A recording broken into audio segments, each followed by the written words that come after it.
Yabona gayizini uthando usazosifaka enkingeni sonke futhi nje as a country.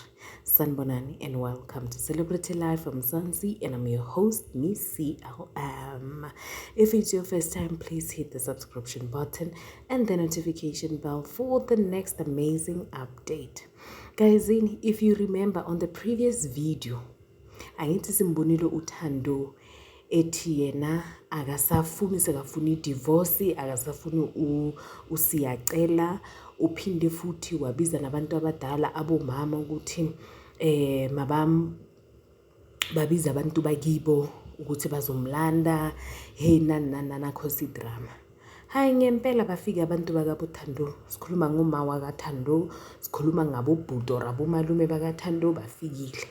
Kodwa mabafika manje bafika sebakwatile naba sebayakhombana nosiyacela sebafuna ukushayana. Hey kwaba yimpi nje, yazini azange bakhona ukuthi bahlala phansi bakhulumisane kahle. uThando makathi uyahamba bayamtshela bakaDlama ukuthi bheka la ntombazana, mangabe uzohamba uzoshiya lengane akuseyakho uzoyishiya. Into ebelapha yana gayizini, angifuni ukuqamba amanga. Ngapha njena usiyacela uyadelela into hayibo lo mfana uyadelela ngempela. So kule episode lena gayizini iye yakwatiswa abantu abaningi eMzansi to such an extent yokuthi baye bacela ukuthi le show le isencane lengane mayikhanselwe ngoba enough is enough. Ukubuka umuntu wesifazani abuzwa kanje akukho right ngempela noma kungathiwani. Hayi okay fine kena obviously njengabantu siyakhuluma kuma social media. Guess what? uThando uye wa respond wabuza ukuthi gayizini, njengoba nifuna ukuthi ishow iphele nizosiwondla na? Nizosiwondla. Thina sithi sikhulumela umuntu ukuthi hayi enough is enough, lengane yabantu seyizwile. Hayi wasiphendula wathi nizongondla mina nomndeni wami na.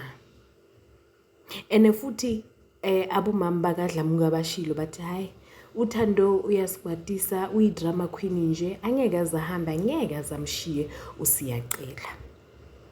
Angeke. Hayi yazini uThando guys usazosifaka enkingeni ngiyantshela. Usazosifaka enkingeni, siboneni laphana noma wakhe behanga kwatanga but bekazwe ubuhlungu akhala. Uyambona lo mama ukuthi yazini ne like le ndaba lena iyamstress, especially njengomama. Abantu vele bazombuza ukuthi hayibo mama manje wena uthini mangabe ingane yakho ihlupheka kanje. You understand that?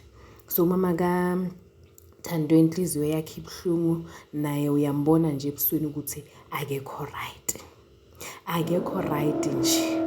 So gayizini ihambe kanjalo indaba ya this week. Sibonile ukuthi on the next episode ngiyaxolisa ngomsindo, ngiyaxolisa kakhulu the whole day umsindo wawunje, that's why bengakhona ukuthi nga-uploada. On the next episode, as I was saying, uNimrod Nkosi uyabuza uThando nosiyacela ukuthi bayathandana noma abathandi, would they like ukuthi ishow yabo iphele noma cha. Sazoshuba gayizini, nina make sure ukuthi niya subscribe, niya like, niya comment, niyangitshela ukuthi nizizwa kanjani ngale ndaba. Ngizonibona magayizini second half, ngiyanithanda.